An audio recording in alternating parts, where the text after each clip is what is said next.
जय श्री राम। मन क्रम बचन अगोचर जोई, दशरथ अधीर विचर प्रभु सोई। भोजन करत बोल जब राजा, नहीं आवत तजी बाल समाजा। जो मन वचन और कर्म से अगोचर हैं, वही प्रभु दशरथ जी के आंगन में विचर रहे हैं। भोजन करने के समय जब राजा बुलाते हैं, तब वे अपने बाल सखाओं के समाज को छोड़कर नहीं आते। कौशल्या जब बुलन जाई, ठुमक ठुमक प्रभु चलहि पराई। निगम नेति शिव अंत न पावा, ताहि धरे जननी हठी धावा। कौशल्या जी जब बुलाने जाती हैं, तब प्रभु ठमक ठमक भाग चलते हैं। जिनका वेद नेति इतना ही नहीं कहकर निरूपण करते हैं, और शिव जी ने जिनका अंत नहीं पाया, माता उन्हें हठ पूर्वक पकड़ने के लिए दौड़ती हैं।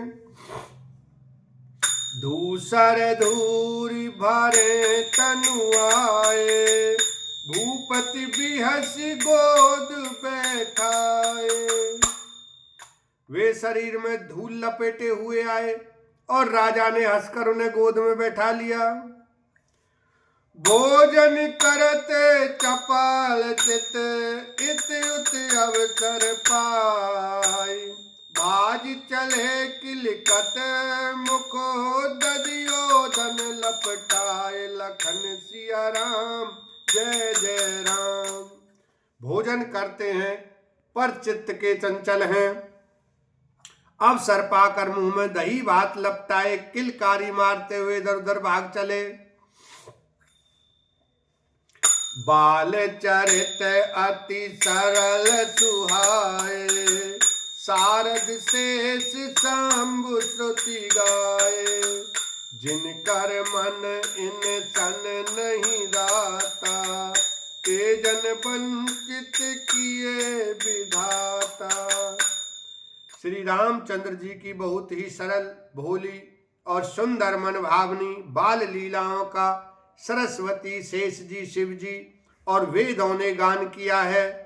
जिनका मन इन लीलाओं में अनुरक्त नहीं हुआ, विधाता ने उन मनुष्यों को वंचित कर दिया, नितांत भाग्यहीन बनाया। भय कुमार जवई सब भ्राता, दीन जनेऊ गुरु पितु माता। गुरु गृह गए पढ़न रघुराई, अल्प काल विद्या सब आई। ज्यों ही सब भाई कुमार अवस्था के हुए, त्यों ही गुरु, पिता और माता ने उनका यज्ञोपवीत संस्कार कर दिया। श्री रघुनाथ जी भाइयों सहित गुरु के घर में विद्या पढ़ने गए और थोड़े ही समय में उनको सब विद्याएं आ गईं। जाकी सहज श्वास श्रुति चारी, सो हरि पढ़ यह कौतुक भारी। विद्या विनय निपुण गुणशीला, खेल खेल सकल नृप लीला। चारों वेद जिनके स्वाभाविक श्वास हैं, वे भगवान पढ़ें, यह बड़ा कौतुक अचरज है। चारों भाई विद्या, विनय, गुण और शील में बड़े निपुण हैं और सब राजाओं की लीलाओं के ही खेल खेलते हैं। कर तलबान धनुष अति शोभा, देखत रूप चराचर मोहा। जिन भी तिन बिहरई सब भाई, थकित होई सब लोग लोगाई।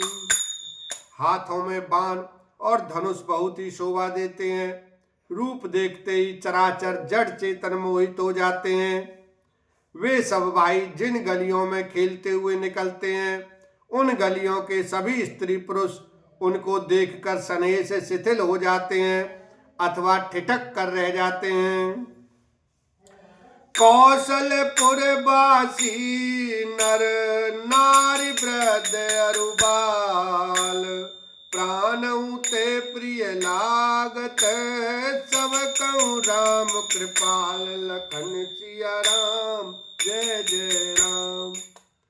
कौशलपुर के रहने वाले स्त्री पुरुष बूढ़े और बालक सभी को कृपालु श्री रामचंद्र जी प्राणों से भी बढ़कर प्रिय लगते हैं।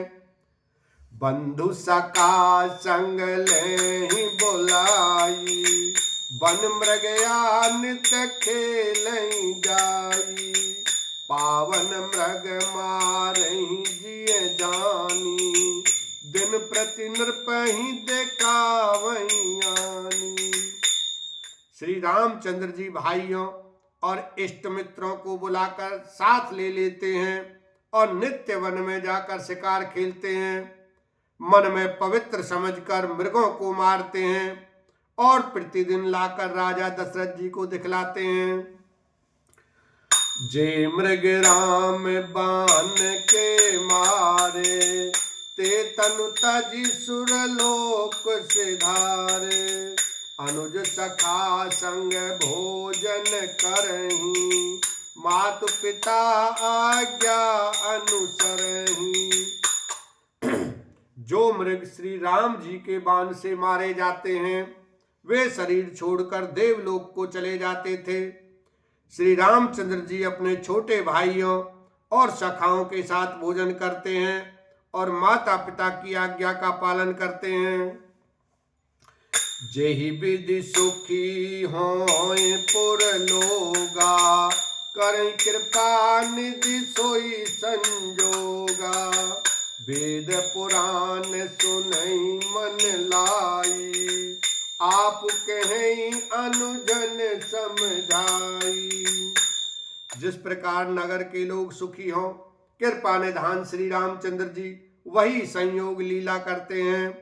वे मन लगाकर वेद पुराण सुनते हैं और फिर स्वयं छोटे भाइयों को समझा कर कहते हैं। प्रातः काल उठी कई रघुनाथा, मातु पिता गुर नावई माथा। आयुष मांगी करहीं पुर काजा, देख चरित हर सही मन राजा। श्री रघुनाथ जी प्रातः काल उठकर माता पिता और गुरु को मस्तक नवाते हैं और आज्ञा लेकर नगर का काम करते हैं। उनके चरित्र देख कर राजा मन में बड़े हर्षित होते हैं। व्यापक अकल अनी है अज, निर्गुण नाम न रूप।